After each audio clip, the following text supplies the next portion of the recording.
Are you ready to supercharge your sales and marketing game?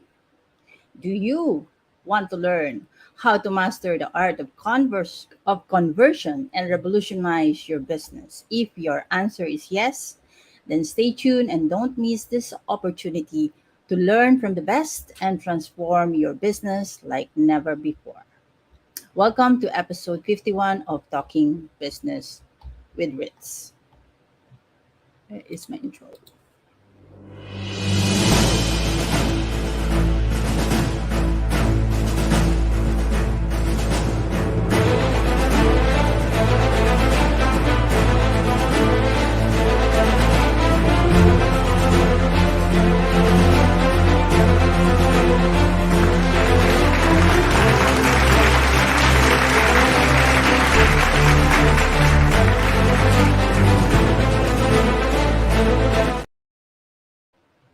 Okay, wait a minute. Let me pin our live right now. I'm gonna pin it on my profile. There you go. Pin. Okay. Pin it. I think my intro is too short to do this. Minute. And here we go. All right. Hello, everyone. My name is Ritzel Loredo Rectra, the owner of Mighty Shell Virtual Solutions. We specialize in digital content creation, social media management, admin and back-end support, as well as process automation and workflow optimization. At our core, we strive to boost your productivity and streamline your processes, so allowing you to delegate with ease and achieve more. So our aim is to help your business thrive without the burden of overwhelm. We are now streaming on my Facebook group. Let me show that now. Facebook group. So if you're not in here yet, go come and join. And streaming also in the YouTube channel. So don't forget to join the group and subscribe to my YouTube channel, which is this one at Ritzel Rectra. Okay, so much of that. Let me remove. All right, so if you are watching with us live right now, I got two cameras now. All right. If you're watching with us live right now, comment hashtag live or hashtag replay if you're catching us on replay. All right, let's start the show. Now, to attain success in business, it is crucial to seek out individuals who possess skills and talents that we lack, as this allows us to learn from them and advance our business. The primary objective of our show is to contribute to the online entrepreneurial community by presenting a platform that showcases the human aspect of entrepreneurship. So rather than solely focusing on titles and offers, okay, the human behind the title before the offer. So we strongly believe in the significance of establishing authentic connections and nurturing a supportive community within the world of online entrepreneurship. So each episode will furnish you with insightful knowledge and practical tips that you can utilize to attain small victories and progress towards success. So our aim is to inspire you and encourage you to continue your journey towards success.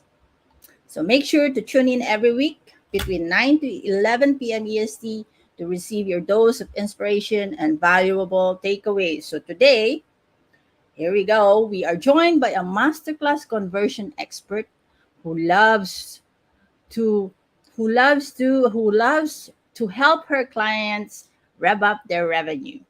Okay? She is also called the business accelerator expert. Our guest will be sharing insights on the following topics. So let me flash the topics right now. Number one is masterclass versus webinar challenge, understanding the key differences. Okay. Number two topic, boost your marketing strategy, why entrepreneurs need masterclass. The third topic would be maximizing conversion.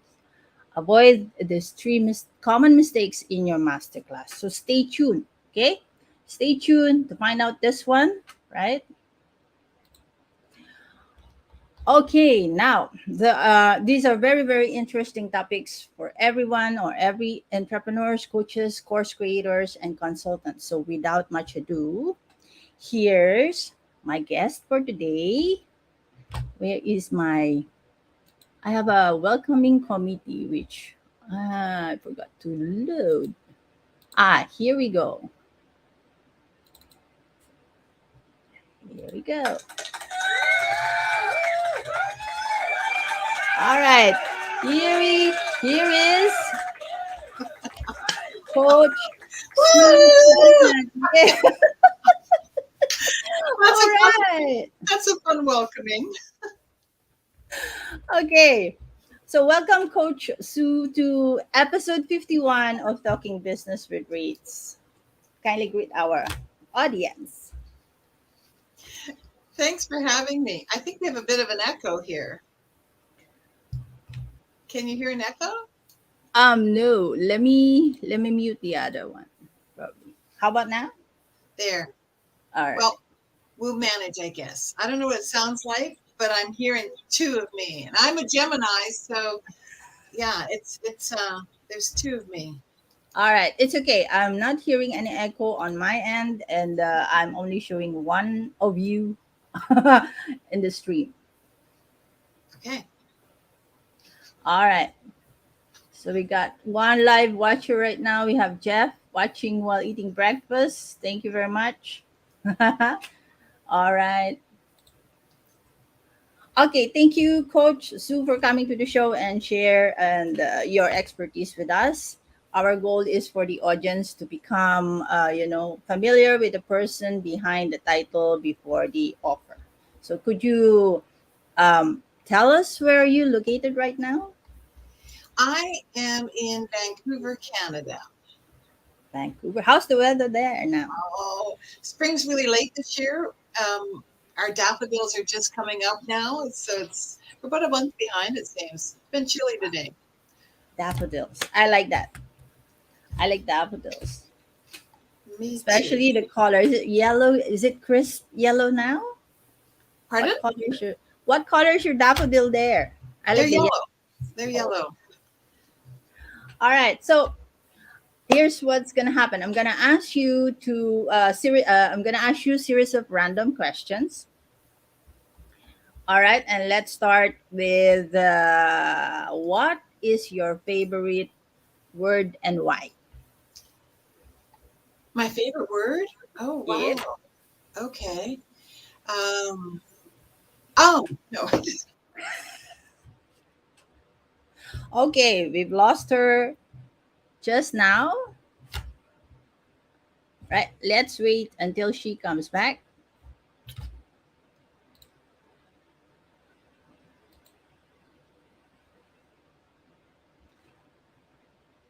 Lost her connection. All right. Meanwhile, all right, I'm going to be flashing the topics again. Okay, she's back. She is back. Oh, Yay. It's okay. okay. That's well. Technology is a friend. And the good thing is I don't have that horrible echo now. So I'm not hearing series of me. So my favorite word, interesting. It's funny. I do say the word interesting a lot. I haven't thought about that one. Maybe it's Tegan because that's my dog's name. And I probably say that 1,000 times a day. But I'll have to get back to you by the end of this call, see if anything else shows up in my brain. But All right right, now, all I'm right, kind all of right. going, wow. Okay, we'll go back to that question later on. Okay, second question. What is the craziest thing you've ever done? And did you regret it afterwards? Oh my gosh, this is really revealing. I told you what I the didn't show is expect this about. type of questions. Okay, the craziest revealing thing I ever did, and this is, I don't know if I should even say this publicly on camera, but this was like 30 years or more ago. A friend of mine was dating this fellow, and their relationship went bad.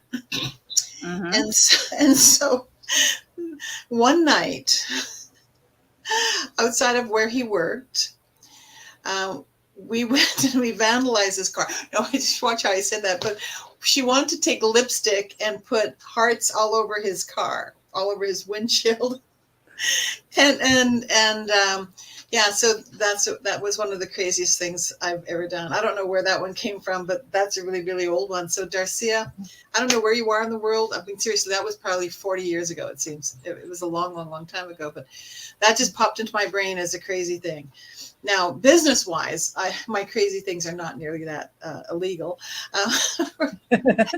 or abusive. But yeah, it's been interesting. You know, life is crazy. And I think the thing is that we just need to roll with it. Yeah, true, true. Yeah. So have you done any crazy thing regarding business, in relation to business, and that you regret afterwards? Oh, that I regret afterwards? I don't think I regret anything in business, actually.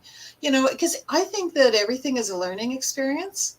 So, you know, Mm-hmm. maybe you take on a client and they become that nightmare client. Well, you learn from it.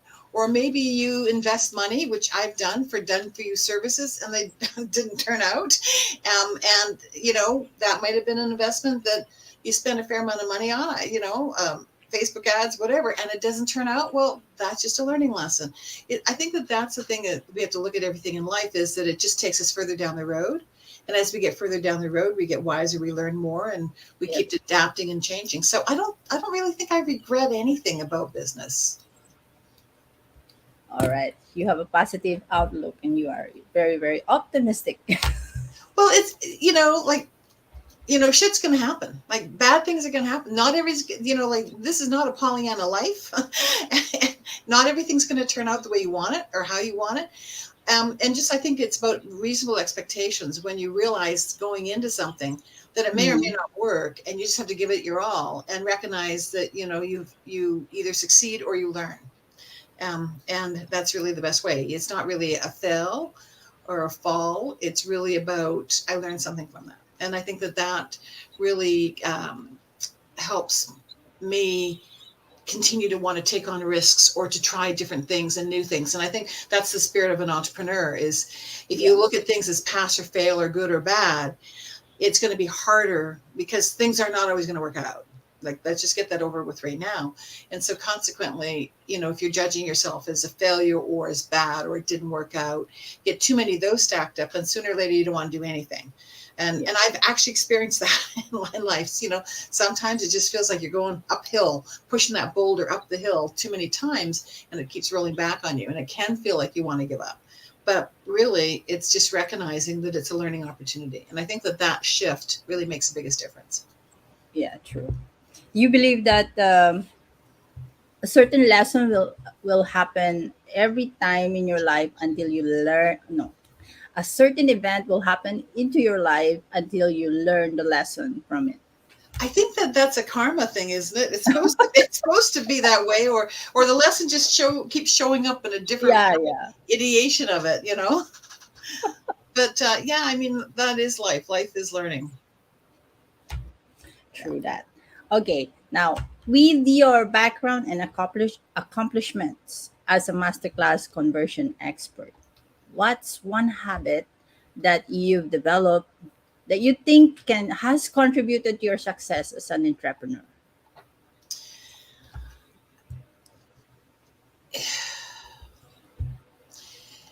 I think that my success comes from that perspective, actually, I was just sharing. It really is about recognizing that, like a shark, you have to be moving all the time. You have to be in action, and no one's going to give it to you. And sitting on the sidelines isn't going to get you across the finish line. And so really it is seriously about staying in action. And I learned this actually from my husband, was, he would be drive me nuts sometimes, because here's an example, we might be having company over for dinner, and Mhm. there's lots of things to do. We have to vacuum the rug. We have to get the tablecloth iron, all those little kind of things when you're hosting a party, dinner party. And he would go and he'd like start cleaning out his pencil drawer, something like absolutely insanely stupid that has nothing to do with dinner. Like I'm almost foaming at the mouth, screaming at him like, no one's going to look there, because he's like doing something that doesn't matter. And it used to drive me nuts. And then finally, he explained it well enough that I got it. And what it was that he found that he would take some small task, and even if it was unrelated to the bigger goal, he would do some small task to get momentum going. And once he got momentum going, then he would move on. And actually, that reminds me of a fun thing I do. And God, I don't even know if I wasn't even thinking about this, but maybe I should just try this right now. Do I have a felt pen here? A big enough, dark enough, black enough felt pen? Maybe I don't on my desk. But if you take one act, this is a yellow highlighter. I don't think it's going to work. I don't think you guys can see that. Can you see that? No, you can't. Oh, yeah, you can maybe. A little. Yeah. Yes. So one act will give you action. Whoops. True. Yes. True. Right? Yeah. And then action. Oh, I really did this wrong. Hang on. Oh, my goodness. That's the only blank piece of paper I have here because I can't get it done. Hang on a second. Let me just do this. This like arts and crafts 101. Here we go. I always do this from the wrong end of the page. So, while I'm here, let me just, you think, oh, look at that. I have a black felt pen. Yay. Okay, arts and crafts. Here we go, guys. Really, it'll be worth the wait. I promise you. So we go with act, right? Act. There we go. That looks better. Gives us action, right? Action. And when we get action, that gives us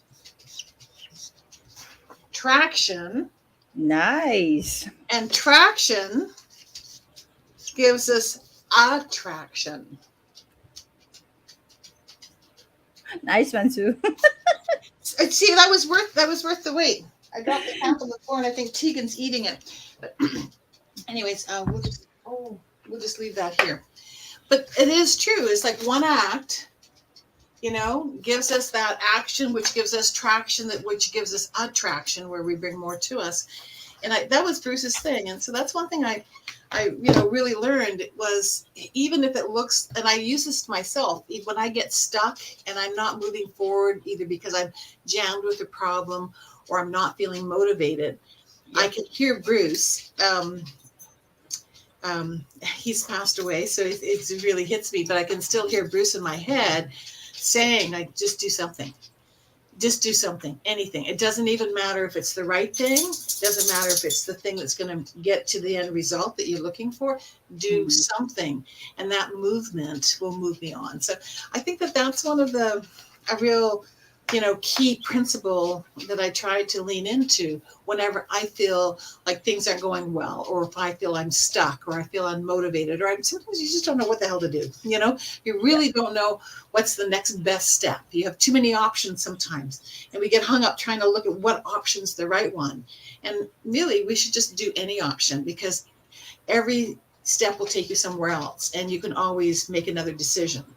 And there's that saying that you can't course correct from a stuck or stop position, and you can. But if you're in motion, you can course correct. So that's my thoughts.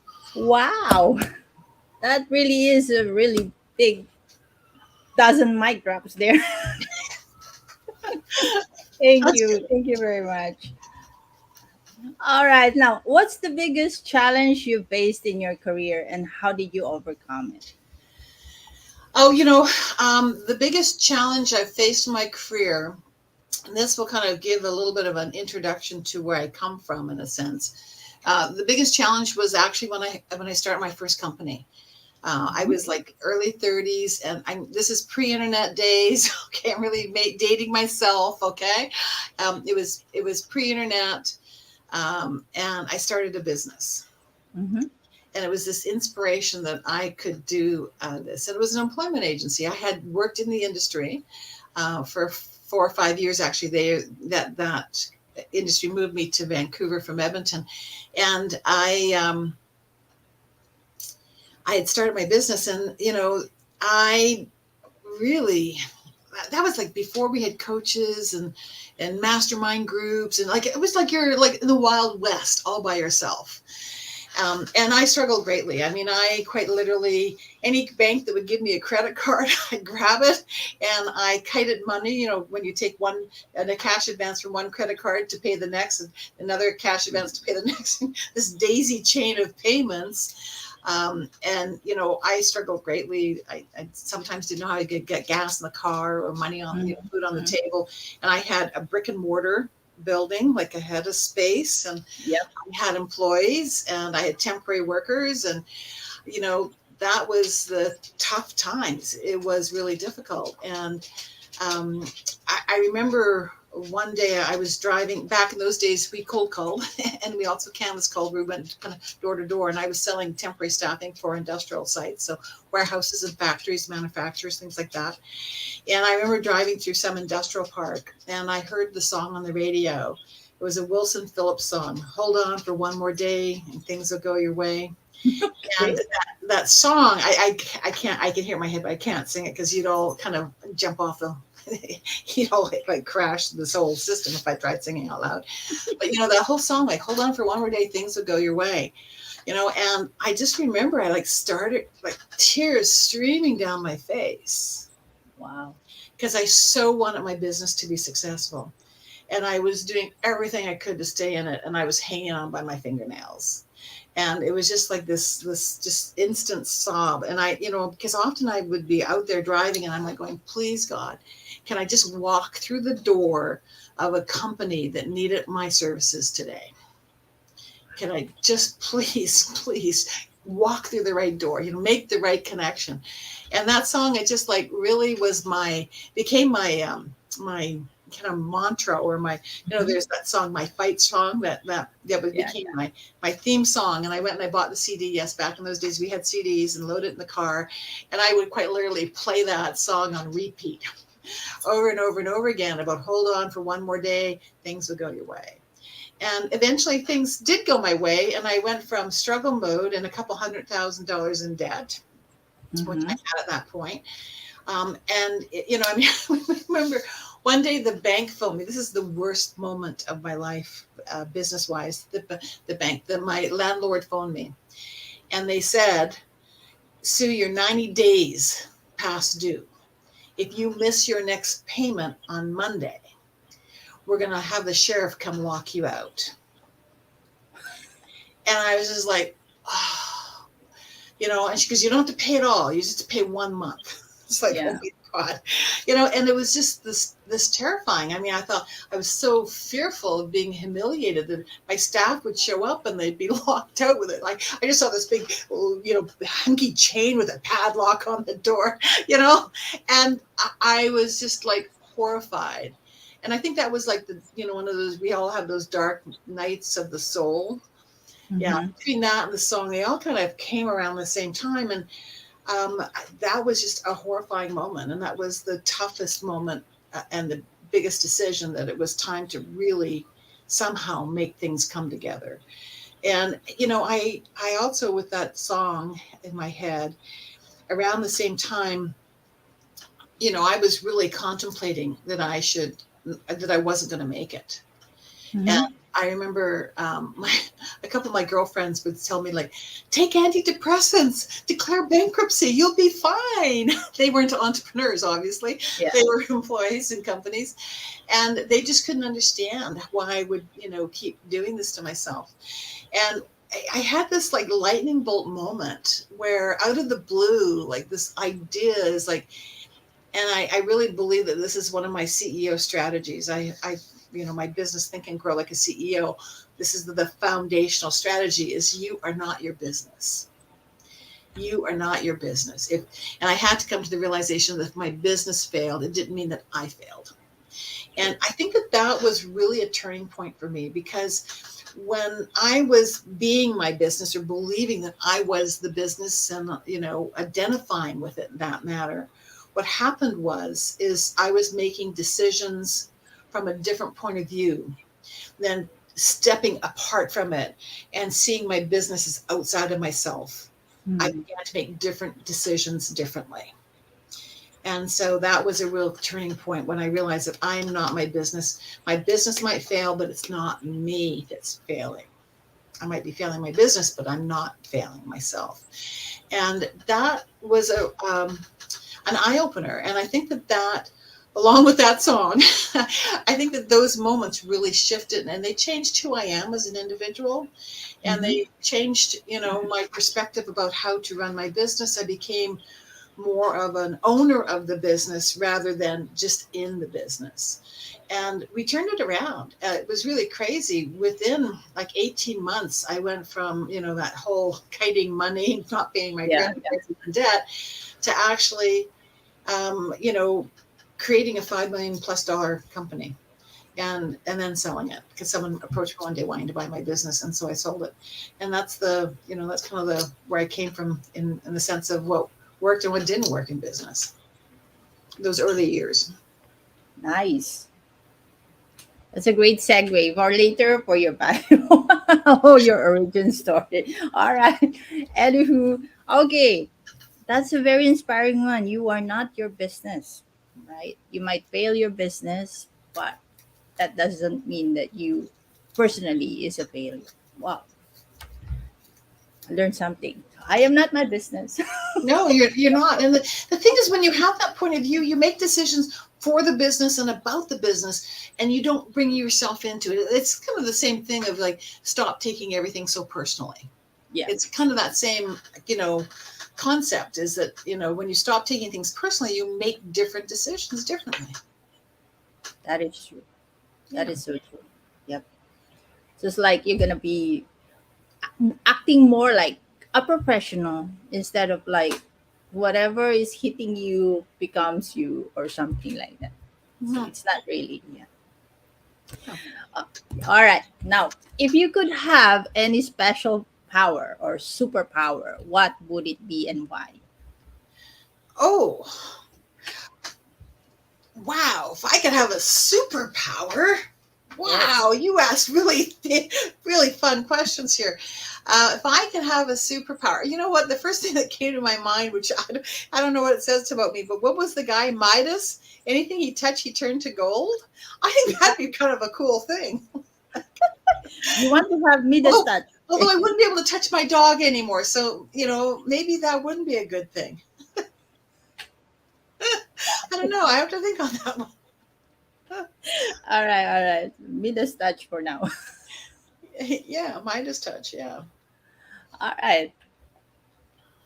So, okay, next question. How do you stay motivated when faced with setbacks or failures in your business? Oh, it is that song, Hold On for One More Day, Things Will Go Your Way. It really, truly has shaped how I think about things. Nothing is permanent. Success isn't permanent. Failure is not permanent. Things can turn around so quickly, like quite literally.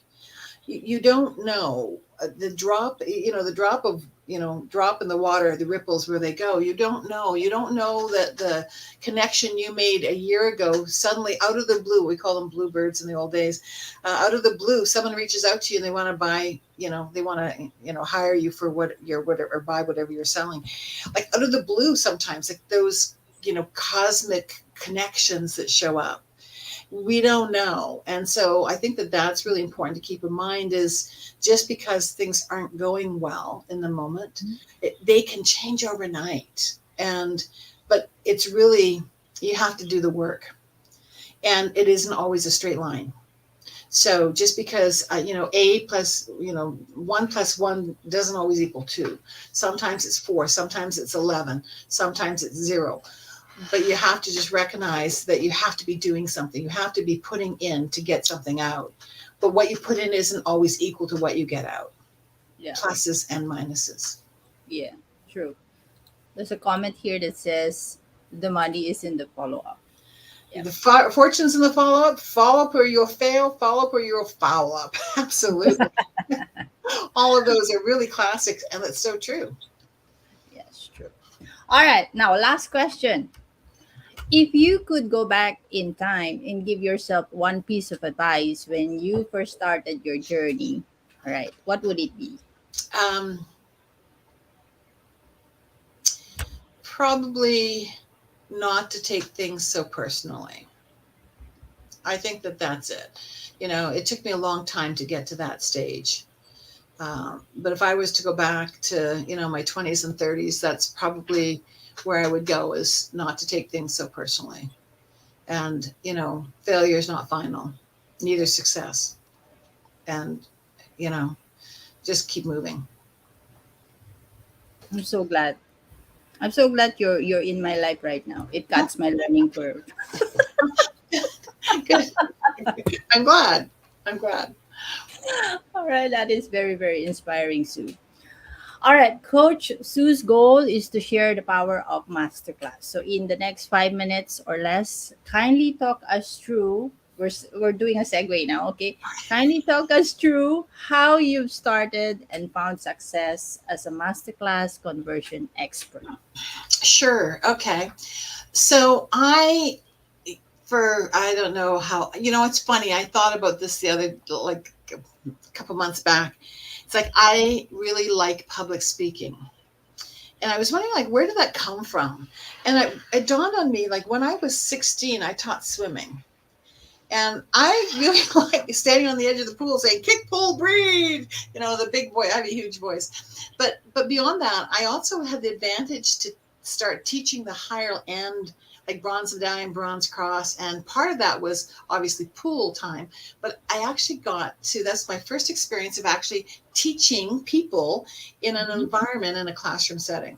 And I thought, because I was wondering, like, where did I first start speaking? And actually, it was like then, when I was like 17, working at a swimming pool, teaching the higher classes. But I like public speaking. And so when I started my company, Mm-hmm. not the first one, but when I started coaching, the interesting thing is, when I had my employment agency, pre-internet days, of course, you had to knock on doors, you did cold calls, you went to the Chamber of Commerce events, and that's how you got clients, or you placed ads, which of course I couldn't afford. So, we did a lot of cold calling, and that's how I grew that $5 million plus company. And then as a coach, it was the year 2000. I've been doing this for 23 years now, and the internet was just kind of mainstream. Like, we were just getting emails and internets and websites. It was like the Wild West back then. Mm-hmm. And, the thing is, though, I couldn't go knocking on doors residential, because all of a sudden everyone was a home-based entrepreneur. It's really kind of crazy how no one worked out of their homes, and then everybody worked out of their homes. Like, the whole business world changed so much at that point. The internet completely changed the landscape of business. And, I couldn't go knock on doors. So I went to networking events, and I can teach networking, and I actually facilitated networking events for a lot of the different Chamber of Commerces here in my area. And I had a course called Network Like a Pro, and, I did that. And so that's what I kind of start to do, is I started speaking, and I found that every time I spoke, I'd get clients. And so, back in the day, we spoke live, and then we began to have opportunities like bridge lines. And so we did teleseminars. Mm-hmm. And from teleseminars, wherever you get like 20, 30, 50 people on a bridge line, on a phone line, you couldn't see them, but you're just talking to them. From there, we got webinars. The technology changed, and we now could show PowerPoint slides. And, so we went from teleseminars to webinars, and then someday one person called it a masterclass. And so the word masterclass showed up. And, I'm going to slide into probably some content that we're yet to talk about. But, the difference between a masterclass and a webinar, I know some people think that webinars are meant to sell and masterclasses are meant to teach. But from my perspective, they're the same thing. It's just a different name for it. And whether you're doing a webinar or a masterclass, it's a virtual event that you're on a camera and people can see you. You might choose to have slides or not, but technically it's just a conversion event. You're converting your cold prospects into potential clients, or I call it going from suspect to prospect to client. And that's their opportunity to see you live in action. So, that's kind of how that progressed in time frame. And, even now I call them Zoom calls. It doesn't really matter what you call it. It's a conversion event. Right. That was really inspiring and very informative. Right. We are now moving to the second half of our show. So, for those who just came in, this is Ritz Loredo Rectra, your digital content creator and process automation specialist. Don't forget to, I'm going to be plugging a little soon. Okay, don't forget to join. All right. To join the Facebook group here, flashing it on the screen. Watch the episode, the replay for this one if you just came in, and all other past episode of Talking Business with Ritz. Subscribe to the YouTube channel as well. Okay, moving on, moving on. Let me remove this one. All right, now let's talk business. Now, Coach Sue is here to share with us about three topics, which she've already mentioned one of them, but she's going to expound some more.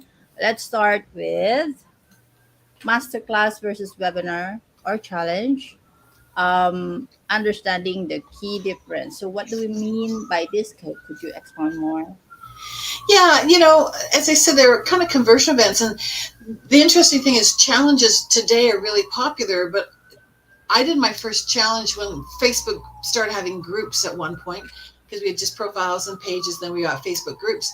And I think my group I started, probably about 8 years ago. And it's one of the first ones. And I did a challenge back then. It was a 20-day challenge, and they were quite popular for a while. And then they kind of went out, and now they're really, really popular. And to me, a challenge is just a multi-day event. It's interesting how we just keep evolving things and changing the name of it. Like Jeff Walker had his, he used to do his, I'm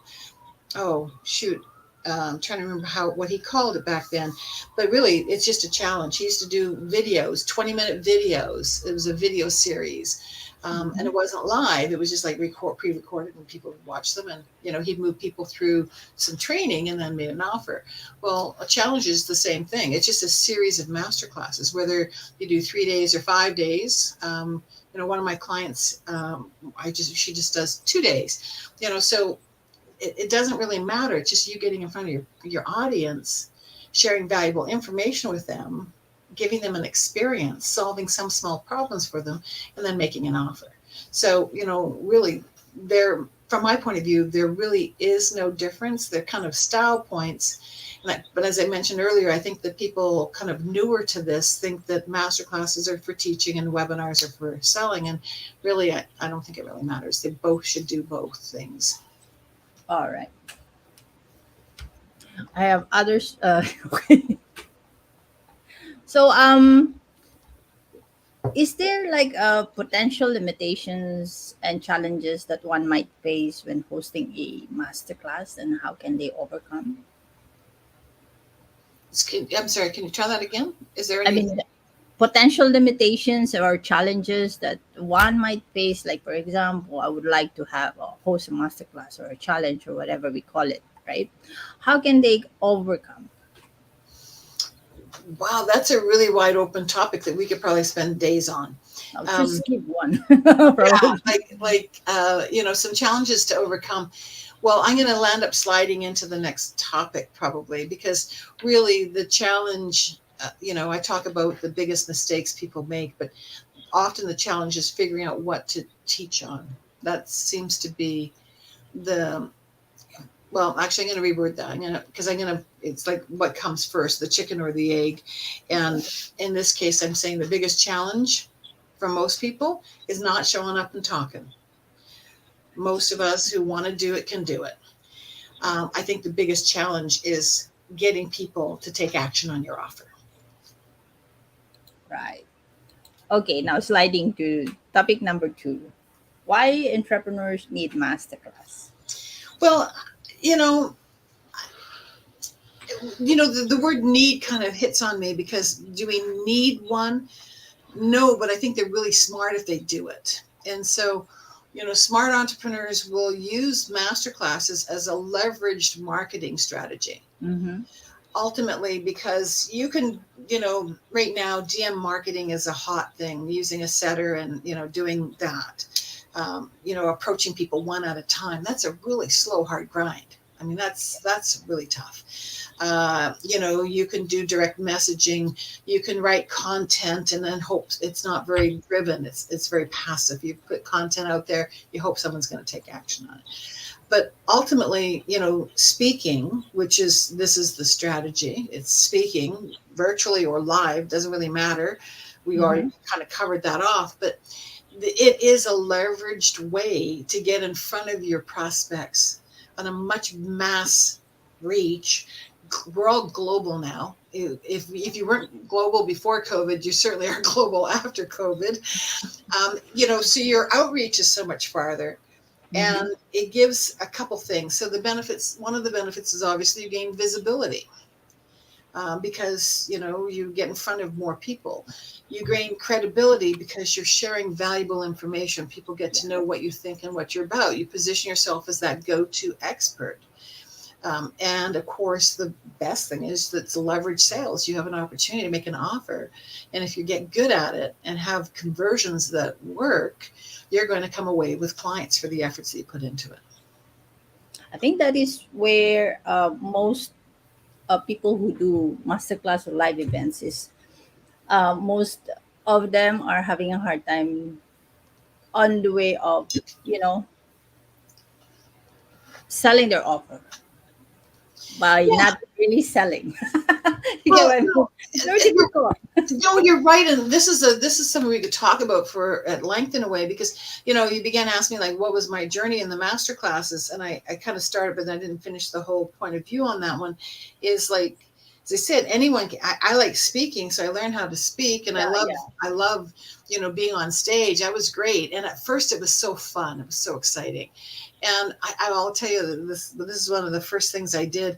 I was back one day years ago. I was walking down my hallway in my house, and I had this idea that I wanted to make $20,000 in a weekend. That was just like, I want to make $20,000 in a weekend. It's like, okay, how can I do that? And and I don't know why I said a weekend, but like in a 3-day thing kind of. I thought, well, how could I do that? And then it was like, okay, well, what could I sell? So I had back then a little program I was selling for, I think it was $297. It was Get Clients Now. I was one of the licensees of that program by 𝐔𝐳𝐵. And so, and I was selling it, like everyone else was. It was an online, 4-session program for $250. I know back in the day, that was the going rate. And I thought, well, I could sell that for $1,000 if I dressed it up. So I gave them the full day workshop and then an evening, and we, kind of dressed it up, kind of gave it more value, threw some coaching in it. And I thought, great, 20 people, $1,000. There's my $20,000. It's easy, right? Easy peasy. Right. The math is very easy. Math is always so much easier than the result. That's for sure. So that was kind of where I thought, okay, I can do that. And so, and then I used to, at early days on, I used to actually get booked to speak and do training for companies. And when I did that, I always used to do a dining room event. So this is a good tip. If any of you are speakers or want to be speakers, this is what worked for me. I kind of procrastinate. So the fun thing is I always had the opportunity to do a dress rehearsal in my dining room. And so I'd have like 5 or 6 people come and bring a friend. And so we kind of do a dress rehearsal of my presentation. And I got this great idea. I should just rent a hotel boardroom and do a free evening seminar. And so that's where it started from. I thought I would do a free evening seminar and have 20 people. And I just kept marketing it. And all of a sudden, we had more people, and I phoned the hotel, got a bigger room and a bigger room. Well, anyways, we landed up with 300 people signed up, and 187 showed up, filled the ballroom. And that became my first free evening seminar. And it was kind of a fun thing to do. So speaking was fun and easy. But I got so frustrated because the first few times I was thrilled with that. But after a while, I was doing a webinar, masterclass back in the day. And, I poured out great content. People messaged me. They loved the presentation, but I got no sales. Yeah. I remember being so devastated. Like, it's okay the first time, the second time, the third, after a while you're thinking, what the hell am I doing this for? And Yeah. Isn't it so frustrating? it was I experienced heartbreaking. that last year. I was near tears. I remember it was a Thursday afternoon. I remember this so clear. It was Thursday afternoon. I finished my masterclass. I got all these accolades, no sales. And I just couldn't be at my desk for another moment. Like I could not sit there for another moment. And I went downstairs and my husband was there and he goes, so how did you do? Like he's all excited for me because he knew what I was doing. And I just burst into tears. Because it was like devastating that it didn't convert. So really converting is the biggest challenge. And that's when in that moment, I decided that I was going to invest in myself and go hire the best speaking from stage conversion people I could find, which I did. And that created my whole kind of platform for increasing and improving my skills and creating what I call my Masterclass Conversion Framework. Because that framework now is what I use to convert and what I teach my clients to do so that they convert. And there is an art to it. Speaking is easy, conversion is not. True. True. Plus, of course, have that courage and be braver enough, be brave enough to actually try it and practice and practice until the imperfect becomes perfect. Well, true. And it's like the same thing that, our kitchen sink, we had a plumbing issue on our kitchen sink. And, my husband, like, Mr. Fix It, says, I can do this on my own. And I'm like going, oh, come on. And there I am 2 weeks later, still washing dishes in the bathtub. It's like, just for God's sakes, go get help.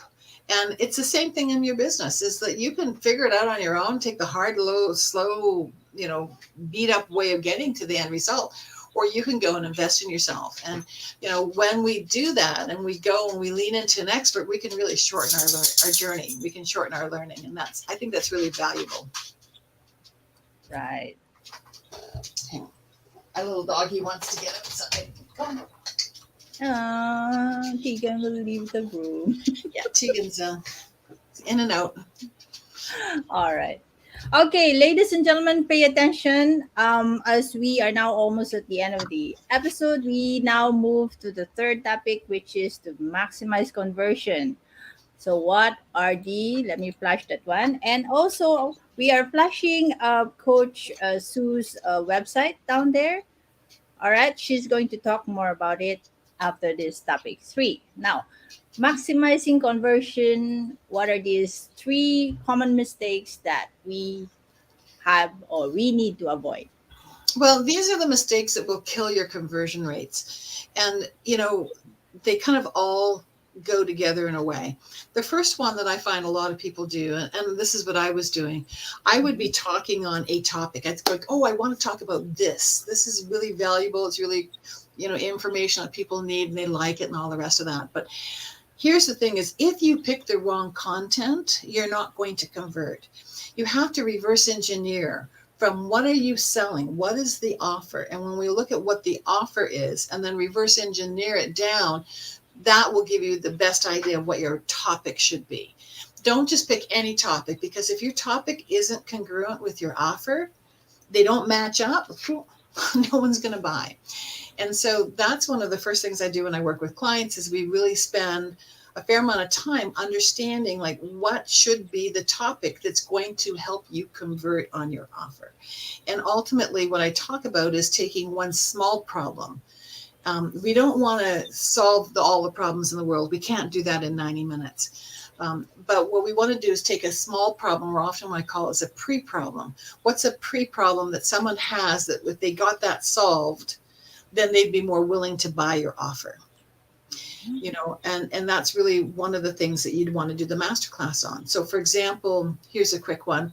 If you were selling email marketing services, one of the pre-problems might be someone might think, well, my list isn't big enough.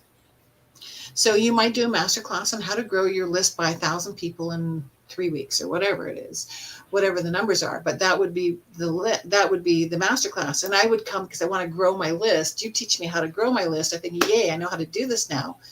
And then your offer is like, okay, and we'll help you do the email marketing of it. So they go together. We want to make sure that your masterclass syncs up with what your offer is. So that's the number one thing that we need to start with is what is the right content? What is the right topic that's going to position your offer to sell? The next mistake that people make is in the sense of the content then. Now they've got the right topic, they're on track. However, what happens is often you fall into one of two camps. If you're kind of teacher mode like me, which I love explaining things if you haven't noticed that already. If you're teacher mode like me, is that it's so easy to over deliver and give too much information. Yeah. And when we give too much information, it's like back to those days when I talked about having that hotel room with 300 or 200 people in it. I would be almost like taking them up and down a buffet line. And no, there was no food there, but it was information buffet. And I was giving them more and more and more and more information. And what happened is at the end, I'd waltz out with my metaphorical cheesecake, which is my offer, saying, do you want to buy my cheesecake? And people were gagging in the aisles going, no, I don't want to buy anything from you. I have like doggy bags worth of information. I'm going to go home and consume this. And should I ever get hungry again, I might come back and hire you. And that was the problem, is when you overfeed your audience, they're going to be so full and so satisfied that they've lost sight of why they even want to buy anything else from you. And it's a disservice because they're going to go away and most people won't even implement a fraction of what you taught them. And so they're going away thinking that was great, but 2 weeks later or 2 months later, they think I didn't get anything out of that. That wasn't any good. So they look back at you and think that was a crap. And so you're not helping them really. You're not helping yourself. So too much information is definitely a conversion killer. Now, on the flip side of it, though, not enough information is also a conversion killer. And that was an old saying years ago, teaching them the what and the why, but never the how. And I really reject that. That, I've been to a masterclass and I've sat there for 90 minutes and they've just spent the whole time talking about the problem. And I'm thinking, I have the problem. I know that problem. It's like, what's the answer? And they won't, you have to buy them to get the answer. That doesn't satisfy either. So it's a real fine balance between not enough information because you don't position yourself as a credible expert. You haven't proved to me that you know how to do anything. So I'm not going to buy from you. Or overfeeding me where I think that I don't need anything more. I made a post recently is that your clients must always be problem aware in order to buy. So you have to keep them aware that there's a gap between where they are and where they want to get to. And that you've helped them a certain degree, but you can't take them all the way across the gap with your information, nor do you have to leave them on the other side and not even give them any hope. So too much or too little content is really a conversion killer as well. And then the last reason that people really fail is they're salesy weirdos, as I call them. They, I know that it's a style out there that you use testimonials and you have that testimonial slide, the picture, the quote. And I think it's fine to have one or two of those. But I've been to some masterclasses or webinars, and in the first 5 minutes, they've like 14 of them in a row, one after another after another. And it causes to me buyer's friction because after one or two, that's interesting. But if you do any more than that, I am suspect. You raise the whole anxiety that you're going to pitch me. Yeah. It's like a pitch fest. And when it feels like a pitch fest, I ain't buying from you. I don't like you and I don't trust you. And so that kind of really crushes your conversions is that you don't want to make it this pitch fest. So that's a salesy weirdo. It's like, but wait, there's more. Or the other thing too is like, you have to buy in the next 6 minutes, or they stack up all these bonuses. Like sometimes the bonuses are crazy. But you got to stop and realize if they're giving me like $50,000 in bonuses for a $400 course, there's something wrong with those bonuses because they can't be worth $50,000. So that's the thing, is that's a salesy weirdo from my point of view. And I think that creates buyer's friction. And that is, I think, a turnoff from my point of view. Now, on the flip side of it, I've also seen people like really demure and going, well, I have a few things. So if you want them, just reach out to me. It's like you got to make an offer, okay? You have to make an invitation. So you can't be too quiet and not make an offer, but nor can you be too pitchy, because when you're pitchy, you're a salesy weirdo. And there is that fine line. And, I don't even like to use the word offer. I like to use the word invitation. And you're making an invitation for people to step up. And whether you're getting them to click and buy or whether you're booking a call, it's still an offer. And I think it's really relevant. And the other thing too is in my framework is that we don't just sell at the end. Now this is a real fine point we got to point out here, is that it's really critical that you don't just teach and then sell.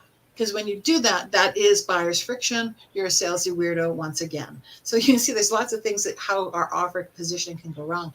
I like to position it right from the very get-go. And actually, everything all the way through your masterclass, in your content, in the stories, how you pre-sell your objections, all of those things have to happen throughout the content section so that you've done the heavy lifting. You've already pre-sold your audience. I had one of my clients rave to me. She goes, I wasn't even like almost to the end of my content and people were questioning me, how can I buy from you? Like that's the best thing possible when you can do that. And it's really because you position your introduction, you position yourself, position your content, your stories, all the rest of that. So that by the time you get to your offer, it's just a natural invitation. And it's as simple as, fulfilling a promise. And it is permission-based because the way I set it up, you do ask permission for it. And it's also like, this might not be for everyone, but it might be perfect for you. And that phrase alone kind of reduces that buyer's friction. So there's lots of little tricks like that, the psychological triggers that I use with my clients to really unplug the audience from having that buyer's friction, which really, of course, obviously increases your conversion rates. So that was a big mouthful and a lot of information in a very short period of time. But those are the biggest mistakes people make. The wrong content, too much or too little, overfeeding or underfeeding, and then being that salesy weirdo and not really positioning the whole masterclass to sell and just waiting to sell at the end. Yeah. Mic drop. Boom. Really is. Yes. Okay. All right. Where are we now? For those, I'm so engrossed with the information. So I'll try to digest. Okay. Now, for those who came in late, please watch the replay by joining the group. Okay. This really is a very informative episode. Let me just remove the topic right now. Okay. And just continue flashing this one. And maybe I should, it's also a ticker. Okay, so this is a very informative episode, and there are a lot of value bombs that could really help us with using masterclasses to build a strong authority in our specific niche. So, every guest speaker whom I had invited in this live expert interview is by design. It had helped me with my mindset and had prepared me to move forward. As you can see, mind blown. Okay, it had inspired me to get better and better in what I do, cut my learning curve big time. Okay. My guests are all inspiring. It had helped me to be where I am right now. So just imagine I'm on episode 51 now. And if you watch the first episode of this one, you can definitely see the difference. Now, I'm not talking like this before. All right, now this is what I envisioned for you too, so you could move your business forward. All right, now going back to Coach Sue, do you have any current offer that you would like to share with our audience? Please invite them. Yeah, if you are a business owner, and it's not. This is the other thing I want to make sure. Masterclasses aren't just for coaches and course creators and consultants. They're for any expert. Like I've had clients who are in the tech industry, an accountant, a chiropractor, like anybody who has clients that you want to really get your message out there. So not just for coaches and consultants. So if you are interested in having a leverage selling approach and want to explore masterclasses, or if you've done them and you've failed at them, my gift is a perfectmasterclass.com/gift is where you can find it. It's on the screen right there. But what that is that's my money making masterclass blueprint. And that basically gives you my framework from start to finish of what goes into putting together a masterclass. You follow that framework, you follow those steps, and you'll have a great agenda for one. Wow. All right. Do you have a goal or personal message that you can share with our audience? You're asking these great questions. A goal or personal message. Yep. I keep coming back to on theme here is that, you got this. I can do it. You can do it. And, it really is about, I love this. I learned this actually from Adam Urbanski years ago. I think that's where I got it from. It just takes one act and put one foot in front of the other and keep going. And so that's my best advice.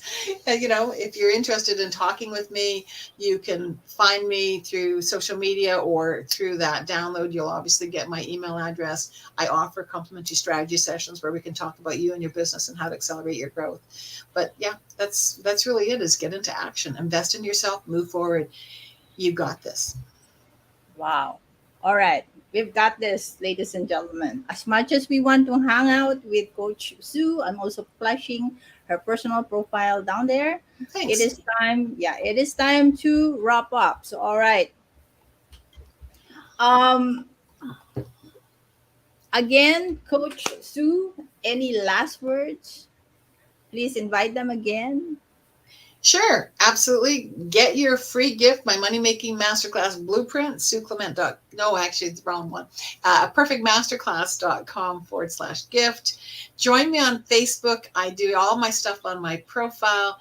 It's coming down there, SueClement.92. I know I came to Facebook late. I was a Twitter girl for the longest time. But you'll find me there. And I look forward to meeting any of you and connecting with you in the future. All right. Thank you very much for this opportunity to be with us tonight, or morning on my side, on your side. All right, ladies and gentlemen. All right, go ahead, Coach. Thanks, everyone, for watching. And thanks, Ritz, for having me. It's been a lot of fun. You asked some really cool questions. I'm going to be thinking about answers for the next 3 days. Thank you very much. Where is my other? Okay. I have a sound effect. Oh my God, applause or something. All right, ladies and gentlemen, Coach Sue Clement. So much All fun. right. Okay, don't go away as I close the show. Okay, stay tuned, everyone, next week for another episode of Talking Business with Ritz, where we share value bombs to help you get closer to success. All right, and make sure to check out Coach Sue's gift below to learn more about her and what she does. And again, thank you very much for watching. This is Ritzel Loredo Rectra. Where's my other banner? I have an outro too. Okay, this is Ritzel Loredo Rectra and Coach Sue Clement. Stay safe and healthy. See you in the next episode of Talking Business with Ritz. Bye, everybody.